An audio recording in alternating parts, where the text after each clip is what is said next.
Tras un largo periodo y periplo de formación que le llevó a algunos de los mejores restaurantes del mundo, en 2016 Borja García recala en la cocina dels Dos Pebrots, el restaurante hermano pequeño, no por calidad ni por espacio, sino por años, del Dos Palillos, de Albert Rauric, en Barcelona. ¿Y qué hacen en este establecimiento? Pues releer de manera singular la gastronomía antigua, el recetario mediterráneo y su evolución a lo largo de los tiempos.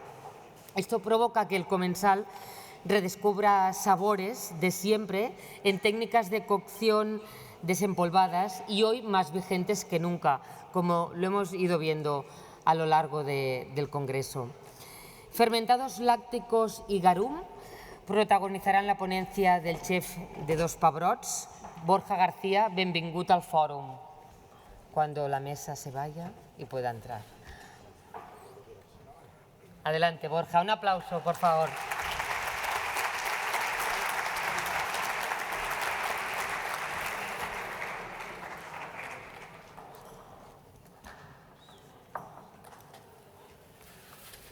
Hola, ¿qué tal?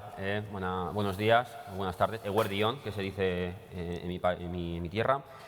Bueno, primero, antes de nada, dar las gracias a Forum Girona por esta oportunidad de dejarnos expresar un poquito lo que estamos haciendo en el Dos Pebrots. Y me gustaría también presentaros a Jesús Vadillo y a Adrià Cartró, que son dos partes fundamentales del restaurante Dos Pebrots.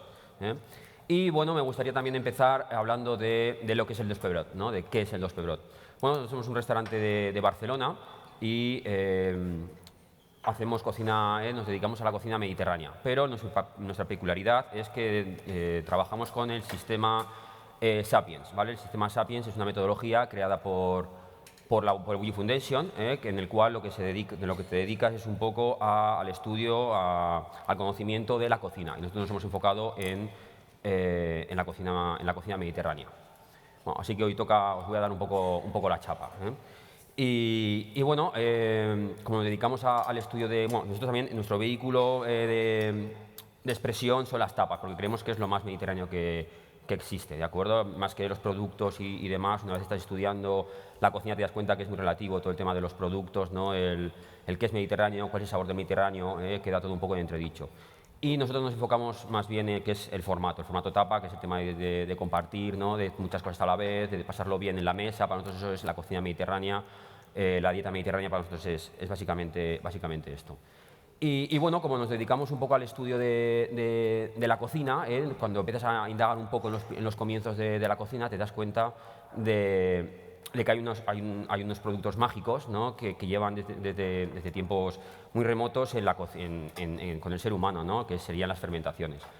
Que, bueno, aunque la fermentación fue descubierta por Pasteur, ya sin querer ya el ser humano desde la prehistoria ya fermentaba, ¿no? Ya sea por ocio, ya sea por gusto, ya sea por conservación, el ser humano siempre ha fermentado, ¿no? Hay datos que en el año, hace 9.000 años ya hay indicios de la fermentación de ciertos productos. Y bueno, hay diferentes tipos de fermentaciones. Bueno, podríamos hablar de la alcohólica, de la acética, de la láctica, de la butrítica. Bueno, esta butrítica no mola tanto, pero sí, también es un tipo de fermentación. Y nosotros nos vamos a enfocar un poco en la fermentación, que la fermentación láctica, ¿no? Que bueno, en general está muy de moda todo el tema de la fermentación, está muy de moda, está muy en boga ahora, porque bueno, cada vez las personas estamos más interesadas en qué estamos comiendo, ¿no? En nuestra alimentación, en qué pasa en las cocinas, ¿no? Cada vez nos interesa más y entonces te das cuenta que la fermentación es algo inherente al ser humano, que en todo lo que tú, cada vez que comes un cacho de pan, cada vez que tomas unas olivas, cada vez que tomas cerveza, vino o utilizas vinagre, es una fermentación, ¿no? Es un tipo de fermentación. Y bueno, nosotros descubriendo un poquito, ¿no? Trabajando un poco en el tema de las fermentaciones, nos encontramos con una salsa, ¿no? Que lleva una salsa de origen clásico, ¿no? De la época clásica, que sería el garum, ¿vale? Que sería el garum y es una fermentación que se utilizó durante muchísimos años, durante siglos, pero que bueno, por ciertas cosas se dejó de utilizar, aunque en casi todas las culturas, en todas las culturas asiáticas y mediterráneas se utilizan, ¿no? En Tailandia, en Japón, en Vietnam, en Italia, ¿no? Se utiliza muchísimo, ¿no? Este tipo de fermentaciones, ¿no? Que al final son potenciadores de sabor. Y bueno, nosotros, claro, como nos empezamos a intentar entender todo, ¿no? Un poquito, nos dimos cuenta que el garum es fantástico. Y bueno, entonces ahora hablaríamos un poquito de qué es la fermentación láctica, ¿no? ¿Qué es la fermentación láctica? Bueno, yo soy cocinero, ¿vale? No soy científico ni, ni historiador, pero bueno, yo de la EGB tengo hasta la G, pero bueno, aún así hemos estado trabajando con varias gentes que saben bastante del tema y la verdad que es un mundo fascinante. Entonces, ¿qué es la fermentación láctica, no? La fermentación láctica básicamente es un proceso anaeróbico en el cual todos los azúcares presentes en lo que estás fermentando se transforman en energía. Entonces, esto lo que hace tiene un material de desecho, que este material de desecho sería el ácido láctico, ¿vale? El ácido láctico lo que hace es parar los procesos de descomposición. Por lo tanto, es un método de conservación genial, ¿no? Por ejemplo, las aceitunas es una fermentación láctica, ¿no? Por eso, mi abuela no sabía que era fermentación láctica, pero hacía aceitunas, ¿no? Tú cuando le echas un poco de sal, ¿no? Creas un ambiente propicio para este tipo de fermentación, ¿no? Y a ver, tiquitín. Eso es. Y luego, bueno, cuando hablamos de la fermentación láctica, tendríamos lo que es el garum, ¿no? Que bueno, el garum, cuando hablamos del garum, hablamos como algo muy concreto, pero realmente es algo muy amplio, ¿vale? Porque yo siempre lo suelo comparar un poco con el aceite de oliva. El aceite de oliva hay diferentes variedades, diferentes gamas, ¿no? Es un mundo, ¿no? El tema del aceite de oliva, ¿no? Tendríamos el virgen extra, tendríamos el virgen, tendríamos el de oliva, tendríamos luego el orujo, ¿no? El lampante, ¿no? Etcétera, etcétera. Y con los garums pasa muy parecido, que es algo que se está poniendo muy de moda, pero yo creo que hay que profundizar un poquito más porque es un mundo apasionante. Y entonces, bueno, podríamos hablar de diferentes tipos de garums, que por ejemplo tendríamos el garum, sería como el mejor, ¿no? El más puro, que los romanos le llamaban gariflos, que sería un garum que simplemente sería el más porque bueno, también es como estamos hablando antes, como el aceite de oliva, ¿no? Hay diferentes variedades, hay diferentes tipos ¿no? Lo puede hacer con arbequina, ¿no? Lo puede hacer con picual, pues esto es exactamente igual. En diferentes espacios de la geografía del Mediterráneo hacían garums, pero cada uno le daba su toque, ¿no? A uno le ponían romero, otro le ponían hinojo, otro le ponían especias, otra gente simplemente no le ponían absolutamente nada. Y el gariflos, que en concreto es simplemente el pescado fermentado, ¿de acuerdo? Es el líquido del pescado fermentado, la primera filtración, lo primero que cae. Eso se llamaría el gariflos. Que nosotros, por ejemplo, lo hacemos cuando es temporada de anchoa, ¿vale? Nosotros hacemos anchoas en el restaurante, más o menos entre abril y mayo. Este año, por ejemplo, hemos hecho 100 kilos de boquerón, cogemos el boquerón, lo limpiamos bien. Claro, en esta temporada es cuando entra, ¿no? El boquerón entra, entonces cuando tiene más cantidad de grasa, viene con las huevas, viene con todo, entonces claro, tiene unas proteínas que son fantásticas.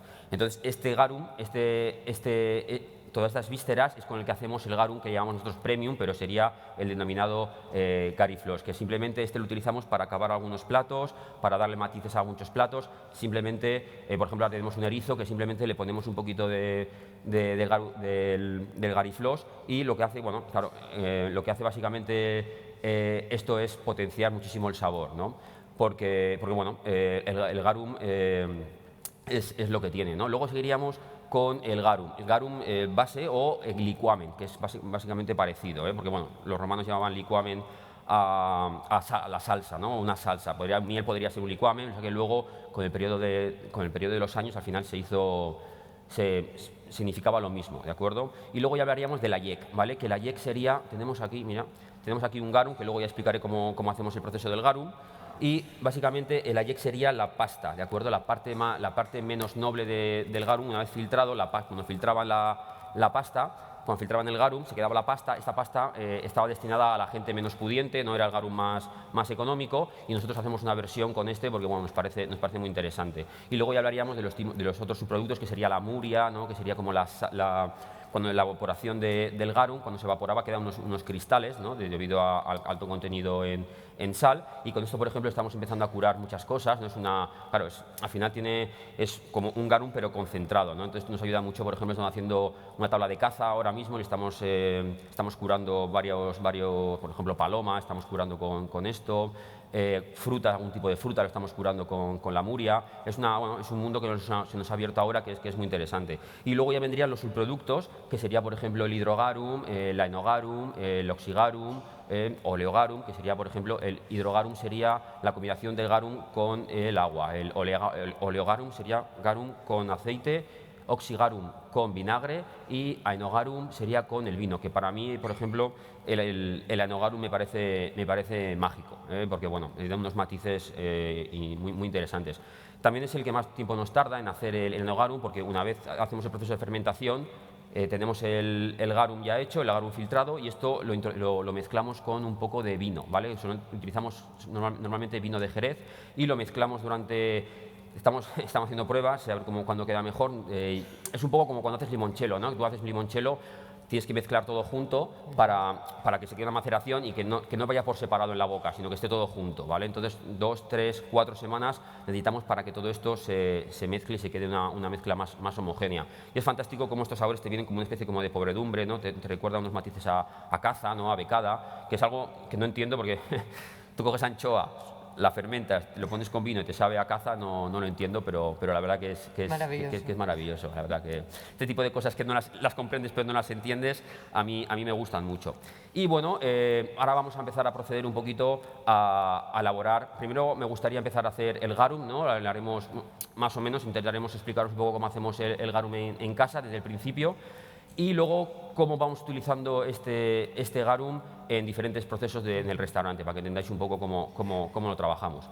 Bueno, cuando hablamos del garum, es una fermentación láctica en la cual las proteínas del pescado se destruyen, se descomponen en aminoácidos, y estos aminoácidos hacen que tiene unas moléculas que hacen que sea todo mucho más profundo, tenga unos sabores mucho más potentes.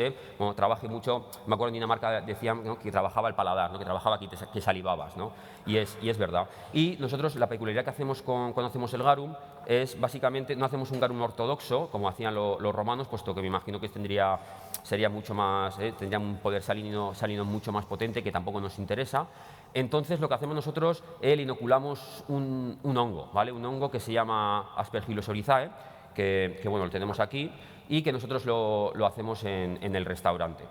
El Aspergillus oryzae, ¿por qué le ponemos Aspergillus oryzae? Básicamente porque este hongo tiene muchísimas enzimas, que esas enzimas hacen que se descomponga mucho más rápido y mucho mejor todas las proteínas. Y eso es por una razón, y por otra también acelera bastante el proceso de fermentación, por lo cual nos interesa que vaya más rápido, puesto que también así necesitamos poner menos cantidad de sal en esta fermentación. Entonces es mucho más ligero, mucho más limpio, no tiene este poder tan salado como, por ejemplo, podría tener una colatura de pescado, ¿no?, que tiene un poco más de sal, y para acabar platos a veces que hay que tener más cuidado.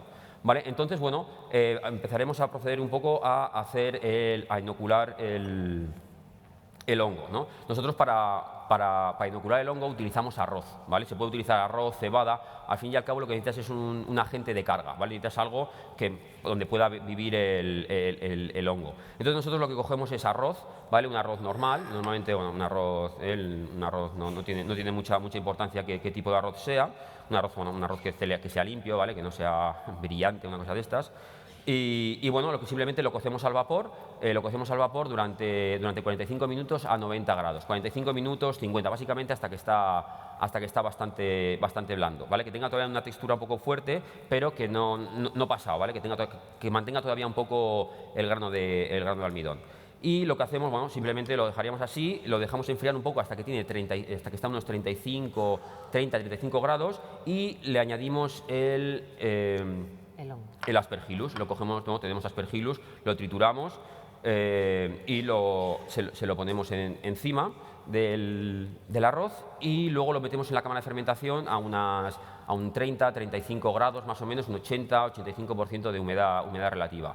Esto lo dejamos tapado con un paño en la cámara de fermentación durante 3-4 días, básicamente hasta que vemos que sale un velo blanco, ¿no? Que está todo un velo homogéneo blanco. Entonces esto lo secamos, ¿de acuerdo? Lo secamos para tener un stock, para no tener que hacer todas las semanas. Hacemos un stock y nos salen una especie como de pastillas parecidas a estas, ¿de acuerdo? Entonces, bueno, ahora empezaremos a realizar el garum. Simplemente lo que solemos hacer es metemos... ¿dónde están las pinzas? Metemos ahora, bueno, hemos cogido boquerón porque es lo que hemos encontrado, pero normalmente lo bueno que tiene esto es que utilizamos el garum, que es una manera de aprovechamiento de todo el animal, ¿no? Cada vez que estamos haciendo diferentes tipos de garum, por ejemplo, bueno, estamos probando con todo, ¿no? Con gamba, con ortiguillas, con sepia, bueno, simplemente para ver cuál es el garum que más nos interesa. Al final, lo que nos tenemos que dar cuenta es que necesitas un alto contenido en proteína. Incluso estamos pensando en hacer un garum con algas, ¿no? Porque al final el alga también tiene alto contenido en proteína y puede ser muy interesante a la hora de elaborar, ¿no? Una especie de garum vegetariano, ¿no? entre comillas. Luego, después de meter el producto, ¿vale? El producto en este caso son los boquerones, sería el 100% del producto, ¿de acuerdo? Echamos entre un 18 y un 25% de sal, ¿de acuerdo? Que es un poco lo que necesitamos para crear un ambiente un poco hostil hacia otras bacterias, hacia otras bacterias un poco nocivas, ¿no? Que no nos interesan que entre aquí. Y también por eso también lo ponemos en una temperatura un poco caliente para intentar dificultar esta proliferación de algún patógeno que no nos interese. Entonces luego le añadimos también el aspergillus, ¿de acuerdo? El aspergillus se lo metemos también. Y esto también igual, más o menos parecido. Estamos entre un 15 y un 25% de aspergillus. Estamos haciendo pruebas de cuando, bueno, claro, nos interesa que tenga la misma cantidad de sal para que tenga un sabor mucho más, ¿no? mucho más limpio, mucho más redondo, ¿no? Y que no moleste tanto a la hora. Básicamente lo que queremos es que te puedas meter una cucharada de este garum y digas, joder, ¿no? Que no te duela, sino que te guste. Y luego perdón, esta sal no es sal común. Bueno, esta es una sal, bueno, intentamos que no sea una sal no ionizada, ¿de acuerdo? Una sal que sea una sal marina, aunque también la sal marina dicen que ahora lleva microplásticos, ¿no? Que no es una sal, ¿no? Pero bueno, es en principio la sal más natural que podáis. Ya habéis visto, bueno, es una sal marina, ¿de acuerdo? Que nos viene en roca, muy natural. Y le añadimos el peso, normalmente le añadimos el mismo peso de boquerón en este caso que de agua, ¿eh? Le echamos la misma cantidad de peso y simplemente lo trituramos, ¿de acuerdo? Lo trituramos bien hasta crear una pasta de un...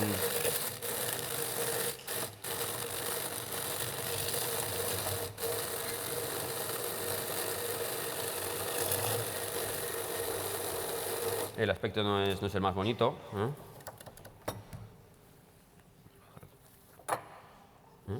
Y entonces esto lo que haríamos ahora, bueno, cogemos film, le ponemos film a piel, ¿vale? Para que no crezca ningún tipo de hongo, porque bueno, al final lo que no nos interesa que el koji prolifere, ¿vale? No queremos que este aspergillus prolifere.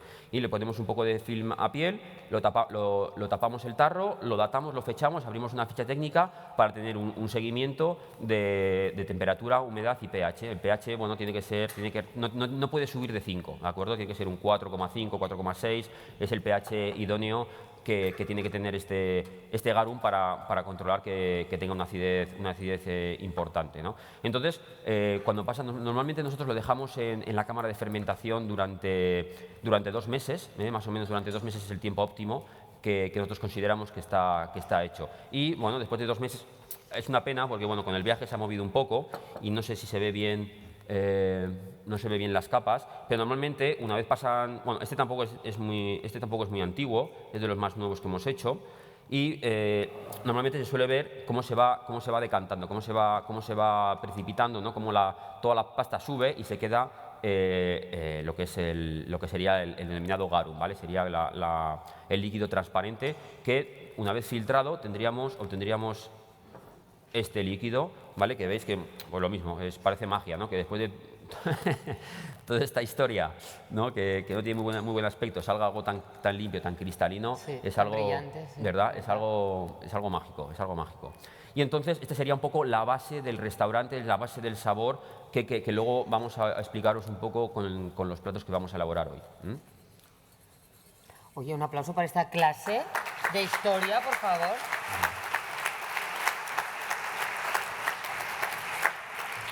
Vale, bueno, una de las oraciones que hacemos ahora y que estamos trabajando en ello es el cocinar con garum. Entonces lo que hacemos básicamente bueno, es una elaboración que ya la hemos presentado alguna vez, que sería el atún Poseidón, ¿de acuerdo? El atún Poseidón, bueno, lo llamamos atún Poseidón puesto un poco en homenaje al pueblo griego, que fueron los primeros en elaborar, que sepamos, en elaborar garum. Del garum viene de la palabra garo, que en griego significa caballa, que en principio sería el pescado con lo que los griegos empezaron a elaborar este producto, que ya en el siglo V, V antes de Cristo ya empezaron, aunque también dicen que en Mesopotamia había alguien que hacía, pero bueno, que sepamos empíricamente es los griegos, en el siglo V antes de Cristo.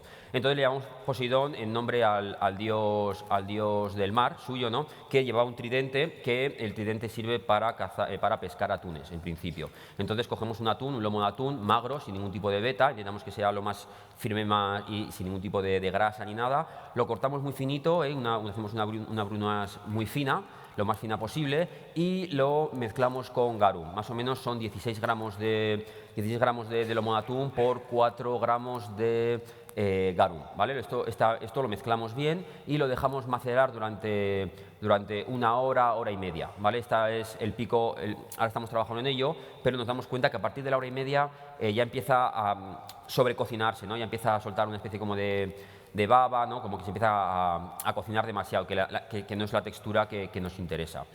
Y bueno, simplemente luego lo formamos en forma de quenel, cuando pasa la hora, y lo acabamos con el aenogarum, que el aenogarum era la combinación de vino de Jerez, en este caso, nosotros ponemos vino de Jerez, con el garum, ¿de acuerdo? Simplemente se lo ponemos un poquito por encima para darle más matices, ¿no? Para que sea un poco más complejo en la boca. Y esa sería un poco la primera elaboración que hacemos en el restaurante, que es una secuencia, que es una de las partes que tenemos de la tabla de pescados curados y salazones que hacemos en el restaurante, que también, tanto el curado como el salazón, es una de las técnicas de conservación o de cocción más antiguas que existen en la humanidad, ¿no? Que también es una cosa que estamos trabajando bastante en ella. Y bueno, luego me gustaría hablar un poquito de nuestra tabla de verduras, que es un mundo que estamos haciendo ahora nosotros. Sobre todo nos estamos inspirando mucho en la época, bueno, como estamos trabajando mucho con los garum, nos hemos inspirado mucho en la época clásica en general. Y bueno, en la época clásica en general, aquí hemos traído unas setas, unos cogollos, unas lechugas y unas cebollas, ¿de acuerdo? Que serían unas partes de la tabla de verduras que estamos sacando ahora, que tiene más elementos, pero que solo hemos salido esto porque es lo que nos parece más interesante a la hora de hablar del garum. Que bueno, empezaríamos con el sep, que bueno, normalmente lo hacemos con la manita cesárea, pero bueno, ahora no hemos encontrado manita cesárea y bueno, vamos a hacerlo con el sep. Bueno, manita cesárea, la seta de los césares, ¿no? De ahí viene el nombre, bueno, pero los romanos en general les encantaban las setas, las veneraban bastante. Es normal, ¿no? Tú cuando piensas, claro, no entendían bien, pensaban que eran regalos de los dioses, ¿no? Normalmente brotan, ¿no? Claro, no entendían bien por qué, ¿no? Salían, no las puedes cultivar, entonces estaba como mal visto comercializar con ellas. Simplemente estaba bien visto el regalarlas o conseguirlas uno, ¿no? Entonces nosotros vamos a intentar respetarla igual que hacían los romanos. Entonces simplemente cogemos el sep, un sep de excelente calidad, y simplemente lo rallamos en un bol caliente, ¿vale? Es importante que esté caliente, tampoco muy caliente, tampoco queremos que se cocine, ¿no? Entre comillas, ¿no? Un poco caliente, y simplemente le ponemos un poquito del Gary Floss, que estábamos hablando antes, el mejor garum que tenemos, no le echamos nada más, un poquito del Gary Floss y un poco de aceite virgen extra.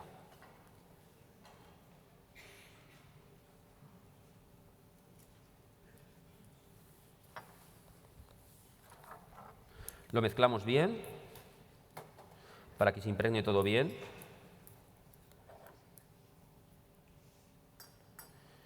¿Vale? Y aquí tendríamos una especie de ensalada, que aquí lo que queremos es que el cep sea el protagonista, ¿no? Que tenga un sabor, que tenga, ¿no? que te venga pues eso, el sabor del mejor cep que te hayas comido, ¿no? Y sin desvirtuarlo mucho, sin poder tocarlo demasiado. Que lo que nos interesa en el restaurante es ir directamente al sabor, ¿no? Ir directamente al producto, no que no haya muchos artificios, no, simplemente queremos que hable el producto en sí. Échale un poco más bonito, ¿vale? Vale, este sería un poco el primer plato de la tabla De verduras. el primer plato de la tabla de verduras. Luego seguiríamos con el cogollo, la lechuga. Bueno, la lechuga los romanos lo utilizaban bastante, no era un producto gourmet, tampoco era, no les gustaba. Bueno, nosotros nos inspiramos mucho en un libro que se llama Recoquinaria, es un libro de Apiccio, ¿no? Hay un poco de controversia de cuándo es, puesto que Apiccio nació en el siglo I, pero hay varias transcripciones que lo datan en el siglo V, pero aún así sigue siendo un libro de conocimiento de cocina romana fantástico. Y bueno, hablaban de la lechuga y luego los romanos comían la lechuga de dos maneras, según tenemos entendido. Por un lado la comían cruda y con un poco de oxigarum, un poquito, y lo comían al final de las comidas, un poco como hacen en Francia, ¿no? Como hacen en Francia, que es un poco para bajar, ¿no? Para bajar un poco cuando comes mucho, ¿no? Como decían que era bueno para digerir. Y por otro lado, que nosotros tenemos algún plato que lo hacemos así, casi todas las lechugas que tenemos en el restaurante las acabamos con el oxigarum, que hace que todos tengamos unos sabores mucho más interesantes. Y por otro lado, la cocían, ¿de acuerdo? Que esta es un poco la que nos interesa a nosotros y la que realizamos en el restaurante. Simplemente, la peculiaridad que hacían ellos es que lo hacían un poco al revés que nosotros. Nosotros normalmente, cuando cocinamos, aquí ahora mismo, cuando cocinamos, primero cocemos, ¿no? o baja temperatura, y luego glaseamos o acabamos, ¿no? Marcamos en la plancha o acabamos en la brasa o lo que sea. En cambio, lo hacían al revés. Primero braseaban y luego cocían. Y bueno, nosotros hacemos algo muy parecido. Primero cogemos el trozo de cogollo, lo braseamos bien y luego lo metemos en una mezcla, que sería una emulsión. Vamos a meterlo ahí y vamos a freírlo, a cocerlo ahí. Que sería una emulsión de jugo, lo metemos a la brasa y luego lo metemos en una emulsión de jugo de pollo y aceite de oliva, ¿de acuerdo? Esta emulsión la hacemos básicamente con el jugo de pollo, lo hacemos con alitas de pollo, cogemos las alitas de pollo, las cortamos bien, las desmenuzamos bien, las sofreímos y luego desglasamos quitamos un poco la grasa que ha soltado y las desglasamos con vino rancio, ¿vale? Le echamos un poco de vino rancio y luego le echamos agua hasta espejo, ¿vale? Hasta reducir, otra vez agua a reducir, así 3 veces, luego le echamos un poquito más de agua, reduce un poquito, lo colamos y tendríamos el jugo de pollo. Este jugo de pollo le introducimos un poco de fécula de tapioca, ¿de acuerdo? Esta fécula de tapioca tiene un poder de emulsión muy importante, entonces cuando está un poco tibio le ponemos la fécula y lo metemos a cocer, ¿de acuerdo? Que cuezca, que se quite el sabor de fécula y después cuando está un poco tibio lo emulsionamos con una varilla fuerte con aceite de oliva virgen extra, ¿de acuerdo? Hasta que se quede una emulsión compacta y consistente. Esta sería un poco la emulsión que tenemos aquí y que Adrià ahora mismo está calentando y ha introducido el cogollo. Este cogollo lo introducimos en esta emulsión durante durante 2 minutos. durante 2 minutos, ¿de acuerdo? Esos 2 minutos creo que ya han pasado. Pi, pi, pi. Sí, ha pasado.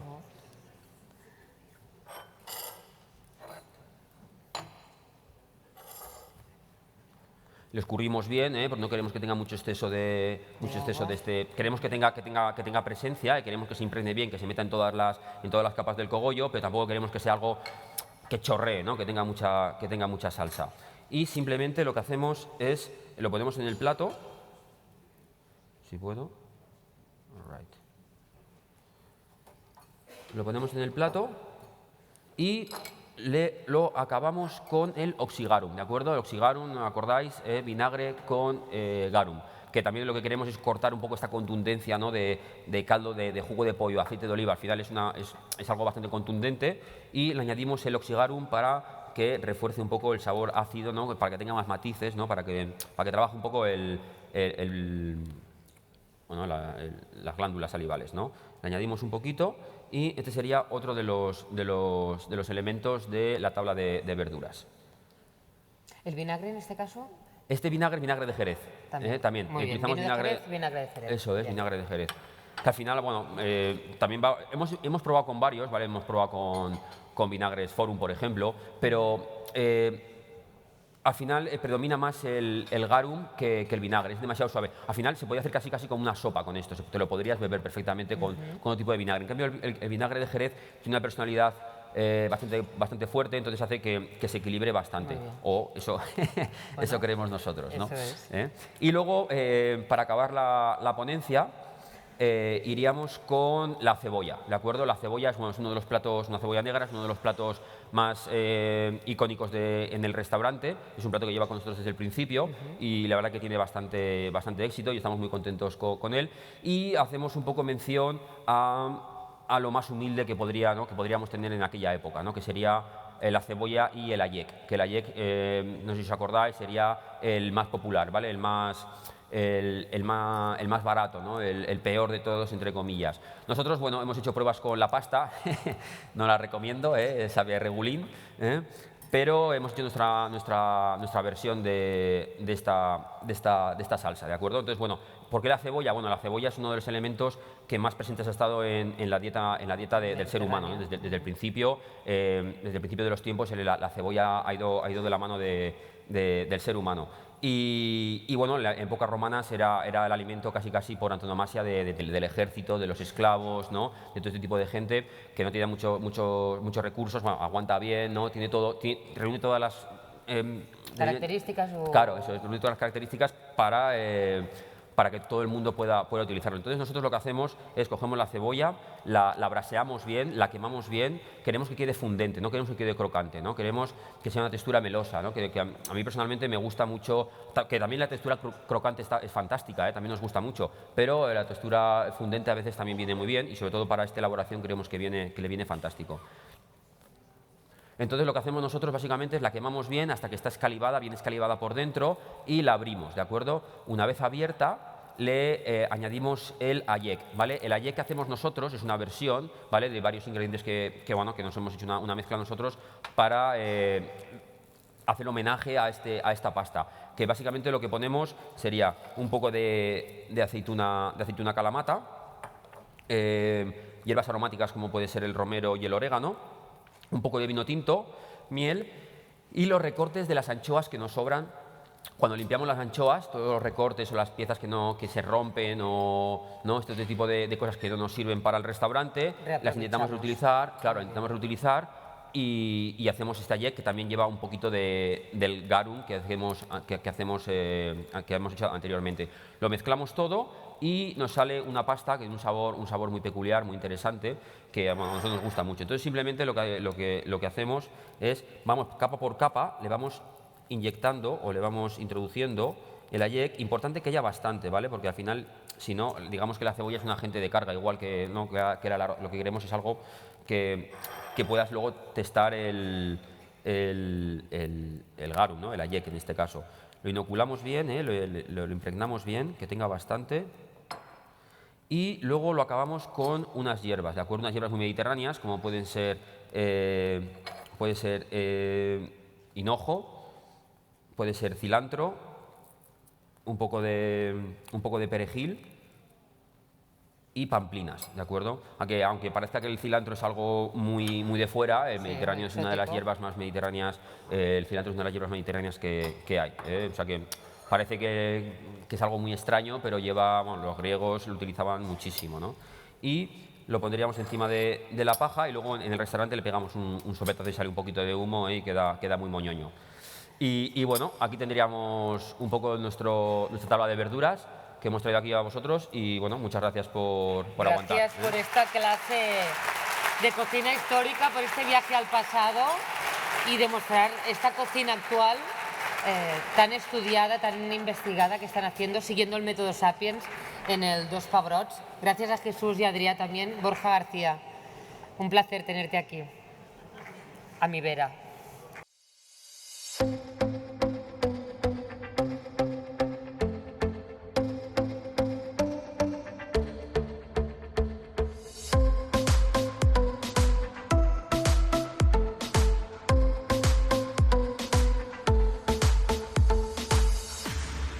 David Andrés lo dejó todo por la cocina y acertó. Mejor joven chef de España hasta en 3 ocasiones consecutivas, lo ha aprendido todo a base de esfuerzo, sacrificio y confianza en sí mismo. Su afán de superación no tiene límites, como tampoco su capacidad creativa y su pasión por la gastronomía. Andrés es jefe de cocina del restaurante Abac y copropietario del Somiatruitas, un proyecto familiar que abrió con éxito en Igualada, su ciudad natal, muy cerca de Barcelona, para hacer raíces en ella. Conectó tanto con sus vecinos que ahora han decidido que crezca para agradecérselo. Él nos lo contará. David Andrés, restaurant Somiatruitas, Igualada, Barcelona. Un aplaudiment, un aplauso, por favor. Primero de todo, agradecer a Pep Palau y al Fòrum Gastronòmic. Yo hace muy pocos años empecé en eso de la cocina y empecé con un regalo de Navidad que me regalaron venir al Fòrum, ¿no? Y me acuerdo 2007, pues bueno, ver a nuestros ídolos, ¿no? Ferran Adrià, recuerdo el lunes que empezó Pascal Barbot, que justo tenía una estrella. Es decir, yo aprendí muchísimo, ¿no? Aquí sentado en estas sillas, y que ahora pues este señor me dé esta oportunidad a alguien que me considero que estoy empezando y que poco a poco intentamos crecer, pues solo tengo que agradecer la oportunidad y agradecer el aprendizaje que nos ha dado Fòrum y todo lo que ha dado a la gastronomía de nuestro país, ¿no?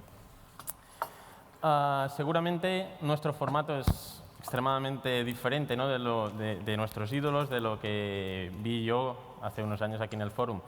Nosotros tenemos un menú de mediodía, vale 14 euros, es decir, seguramente somos el restaurante más barato que ha subido aquí en el Fòrum Gastronòmic. Pero sí, todo tiene un porqué y estábamos en una ciudad en un momento muy complicado de crisis y queríamos hacer algo para la ciudad. Es decir, yo estaba muy bien en Abac, me dejan toda la libertad del mundo, tenemos un equipazo, tenemos una casa pues impagable, pero yo quería hacer algo para mi ciudad, hacer algo con mi hermano, hacer algo, bueno, algo que conectara con mis raíces, por esa ciudad que me ha dado tanto, que es Igualada, y que tener algo cerca de mi familia, ¿no? Empezamos este formato así porque uy, no sé si es conector o... Bueno, empezamos con este formato en Igualada como un sueño muy complicado. Nos ubicábamos, ahora lo veremos, en un barrio abandonado, en una ciudad complicada, pero ese sueño se ha hecho realidad, hemos ido creciendo y seguimos soñando, ¿no? Porque ahora veremos que Somiatruitas va a crecer bastante. La gente un poquito se pregunta, ¿no? Si estoy todo el santo día en Abac, los 5 días a la semana, ¿cómo lo hacemos, no? Pues es muy fácil. Bueno, los 2 días libres, pues siempre con gusto vamos al Somiatruitas para hacerlo evolucionar, pero sobre todo con un gran equipo y sobre todo con una familia que tengo impagable, con mucho trabajo, con mucha humildad, lo que decíamos, ¿no? Empezaremos la ponencia primero presentando a mi mujer, mi esposa ya, Chin Chin, que es la que tenemos en... Felicidades recién casados, podéis aplaudir, porque es bonito trabajar y compartir pasión también, ¿no? Y aprovecharemos también para presentar a mi hermano, que es no solo, la gente que lo conozca, no solo es un genio como arquitecto, sino que es un trabajador incansable y es el alma del Somiatruitas, el que tuvo la primera idea, el alma de... Que lo conoceréis, si nunca ha venido el Somiatruitas siempre lo veréis corriendo, que aunque sea arquitecto siempre lo veréis por allí, ¿no? Endavant, sisplau.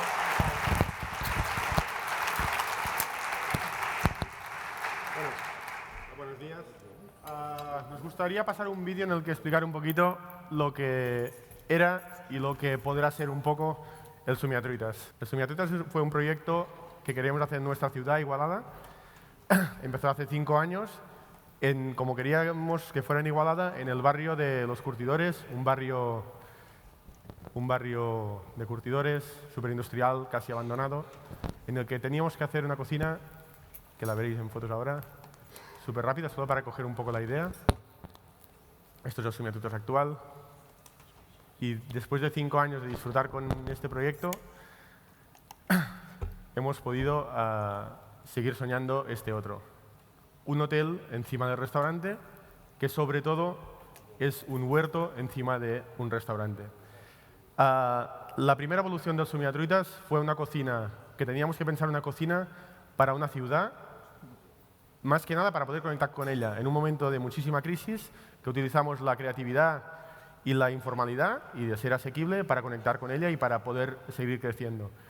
Ese segundo momento en el que podemos hacer más un poco lo que nos gusta, hemos hecho un hotel con un huerto para ya diseñar lo que es nuestro ADN realmente. Es decir, un proyecto totalmente sostenible, con una arquitectura muy sostenible y sobre todo con un proceso que nos permite tener un huerto en el que podrá crecer algo más gastronómico, algo más acorde a lo que esta pareja quiere hacer en Zumiatruitas o en el largo de su vida. ¿Vale? Un poco es lo que os queríamos presentar aquí. Y los platos estos vienen de esta posible evolución de lo que tiene o puede ser el Zumiatruitas. Gracias, Xavi. Vale. Explicarnos. Ha desaparecido el cocinero. Están cambiando micros. Estamos cambiando el micro, que había un problema de sonido. No se puede detectar. ¿Sigue chino o qué? Va. Lo tengo. Bueno, habréis visto en el vídeo un poquito lo que va a ser el Zumiatruitas, este huerto que me han regalado, ¿no?, mi hermano, conocedor de que me encantaba el huerto también. Y bueno, no nos quedaba otro que aprovecharlo y disfrutar de él, ¿no? Aparte de lo que supone el huerto y de tener productos, de conocer productos, de trabajar productos que has trabajado tú, que es algo mágico, también nos va a dar en un futuro pues, la posibilidad de una planta que tenemos de 400 metros cuadrados, pues crecer y hacer formatos un poquito más gastronómicos. Vamos a presentar 3 recetas. No considero que sean 3 recetas sostenibles. Yo, así como la arquitectura, sí que podemos pensar en una arquitectura sostenible. La cocina sostenible es un concepto demasiado complejo y no la calificaría de sostenible.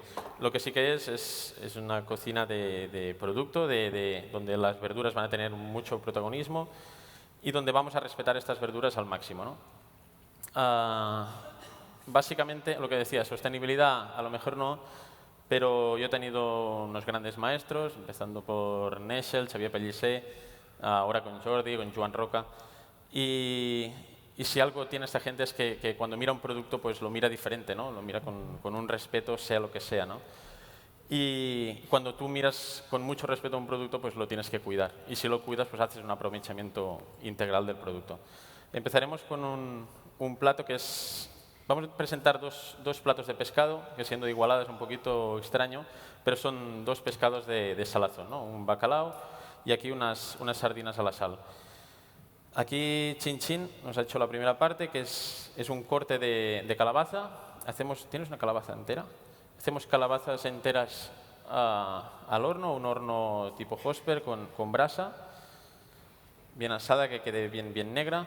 Y una vez la tenemos bien asada, que sabe mucho ahumado, pues las envasamos y las cocemos a baja temperatura para que acaben de quedar fundentes, ¿no? Una vez la tenemos a la textura perfecta, vendremos aquí y terminaremos el plato con esta sardina ahumada y la crema de calabaza ahumada. Aparte de eso, con las espinas y con más sardinas a la sal, vamos a hacer un caldo.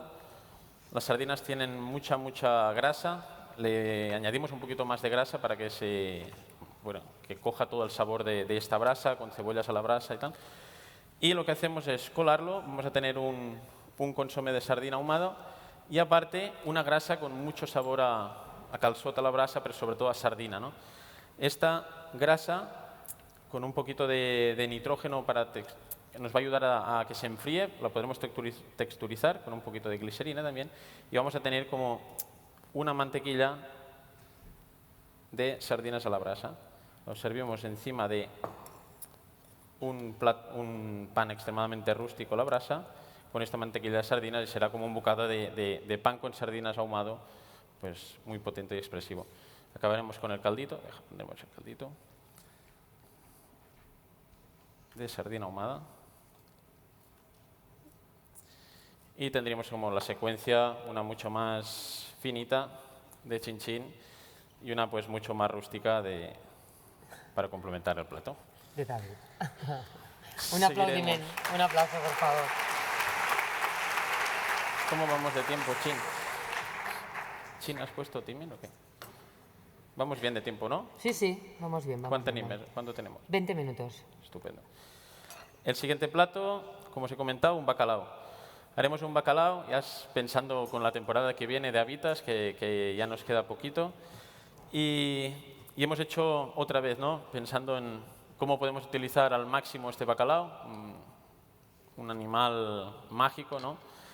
Porque tiene infinidad de posibilidades, infinidad de partes que a lo mejor no utilizamos, pensamos mucho en el lomo y no pensamos en lo versátil que llega a ser una tripita, la piel, las espinas, las cocochas, desde luego, ¿no? ¿Tienes calentito ya? Está allí, el horno, ese.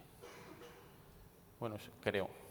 No sé si nos pueden poner el horno. En teoría estaba, pero Voy a sí pueden mirarlo. preguntar. Bacalao. Vamos a hacer otra vez lo mismo. Aprovechar hasta las pieles de todo, ¿no? Por un lado vamos a hacer una agua con verdura blanca, básicamente cebolla, Perdón. un poquito de ajo, un poquito, incluso un toque de limón para darle un toque fresco y las pieles de bacalao. Ahora está calentito, cuando está frío, obviamente eso es gelatina pura, ¿no? Y por otro lado, hemos cocido unas verduras con las vainas de la haba. La gente puede pensar que pueden ser excesivamente amargas y al contrario, si las escaldas y las tratas bien, ¿sí? Solo Ya está, bueno, pues chin. está funcionando el de la derecha. Y eso lo vamos a texturizar y vamos a hacer una crema. Vamos a hacer una crema de las vainas de la haba. Vamos a ir al plato. Ponte aquí, chin, chin. Vamos a volver a hacer como una secuencia. Vamos a hacer dos platos, que uno complemente el otro. Empezaremos.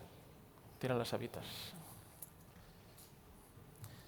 Tenemos aquí unas habitas ya escaldadas. Y lo que vamos a hacer es, bueno, pues por un lado las habitas, geniales, con esta agua de pieles de bacalao, pues acabo de enseñar, es decir, gelatina pura, mucho, ¿no? Y las vamos a acabar de cocer aquí, nada, 20 segundos que nos cambien el color, que queden cociditas, y lo mismo vamos a hacer con las cocochas. Cocochas confitar muy suaves, y cuando las tengamos cociditas al límite, la vamos a servir acompañado de lo que me has dicho. Vamos para allí, así templato. Menchín, pon en el horno el lomo. Aquí vamos a tener.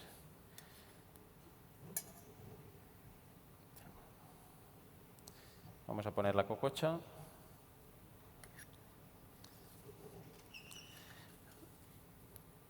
Cuidado, Menchín, la crema. Vamos a, como vemos, esa textura que nos la da la propia agua de las pieles del bacalao. Y vamos a terminar el plato pues con 3, 4 habitas heladitas bien chulas.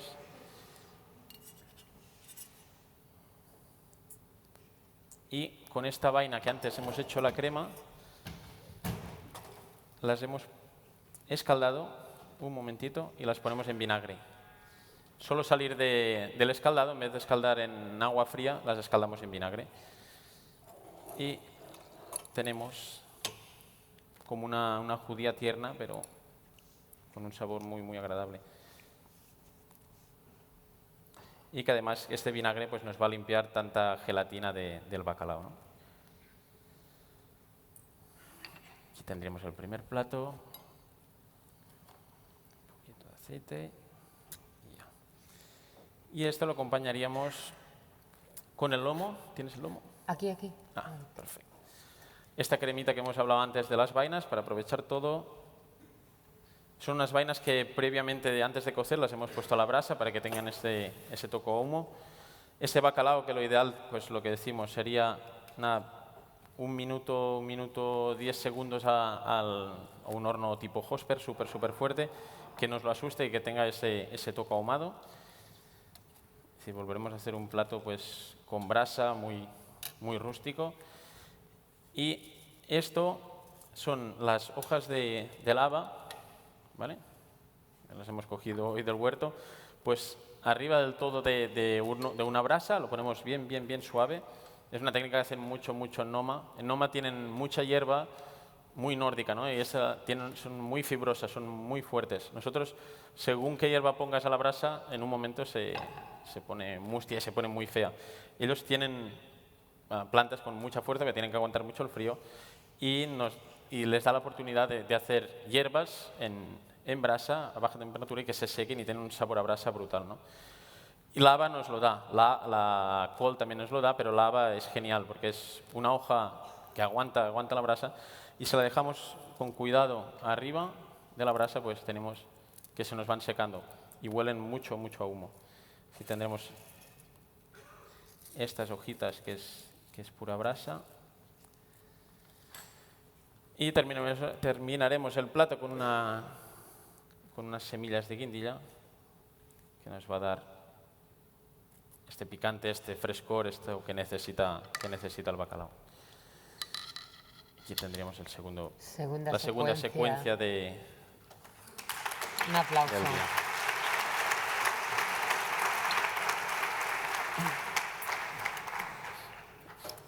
Y por último, pues una carne.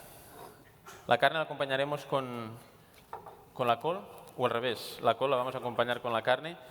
Eso es una col que bueno, pues la hace uno de mis maestros, como os he comentado, Xavier Pellicer, que es la persona que más me ayudó cuando yo empezaba bueno, no empezaba, es que yo no sabía absolutamente nada y él me dio la oportunidad pues, de ser cocinero y de enamorarme de este oficio, ¿no? Y él hace una col que es maravillosa, que la cuecen entera, tipo así, ¿vale? Y entera, 170 grados y con una sonda controlan cuando... Depende de la textura que quieras, ¿no? Si quieres hacer una textura más tersa, más de chucrut, o si quieres hacer una col mucho más cocida. Pero se te cuece haciendo como una papillot natural, ¿no? Porque como vemos aquí se nos ha secado, ahora se ha humedecido un poco ya, pero dentro es tal. Nosotros los hemos dejado un poquito tersa, pero muy sabroso. Cuando sale, justo cuando vamos descapando. Las primeras capas hemos hecho como un polvo, si se ve, que lo hemos mezclado con un poquito de pimienta de Sichuan. Aquí la socia que de lo que comemos en casa, ¿no? Pues al final se te va quedando y ella es una cocinera bestial de cocina tradicional china y pues cada noche cuando llegamos a casa hay una sorpresa, ¿no? Y estos sabores, esas pimientas, esos picantes que tienen tan equilibrados y tan trabajados ellos, pues le hemos puesto un poquitito aquí y si la vamos deshojando llegamos a un punto que es todo tierno, ¿no? Eso lo que hacemos es envasarlo al vacío con un agua de la misma col fermentada, tipo un chucrut. ¿Y qué conseguimos? Pues tener una col con textura tersa, pero con un sabor muy potente, ¿no? Eso lo vamos a emplatar ¿Quieres emplatar tú? Bueno, eso emplataremos esta col y lo vamos a acompañar de un capipota, de cochinillo. Cogemos un cochinillo, aprovecharemos un poquito todo, la oreja que hemos hecho cocida a baja temperatura y frita, ¿sabes? Aún la tenemos tierna de dentro pero crujiente de fuera. Un morro guisado. ¿Qué chinchín tienes por allí, no, el morro? Está bien. Aquí tenemos un fondo que hemos hecho con lo que nos ha sobrado de la cabeza del cochinillo. Le hemos sacado el morro, las orejas y con el resto hemos hecho un caldo bien potente. Eso lo haremos tal como. Pondremos la col, que como vemos está muy cocida, pero al estar envasada al vacío se nos compacta y nos queda tipo terrina, ¿no? Y uy, me ha robado el morro. Aquí. Terminaremos el plato pues con el capipota, ¿no? Una parte de la cabeza, que sería el morro.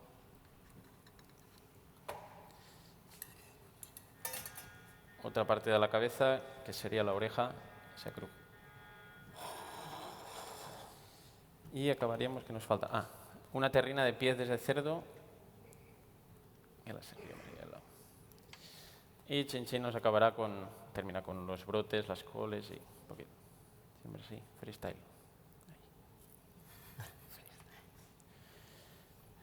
Y tendríamos pues algo tan tradicional como un capipota, pero acompañado con una col, donde la hemos respetado al máximo, donde hemos aprovechado todo, donde vamos a acabar el plato con estas semillas, hay estas hojas más secas con pimienta. Y aquí tenemos el plato. Ya. No se lo muevas. Y aquí estaría el plato.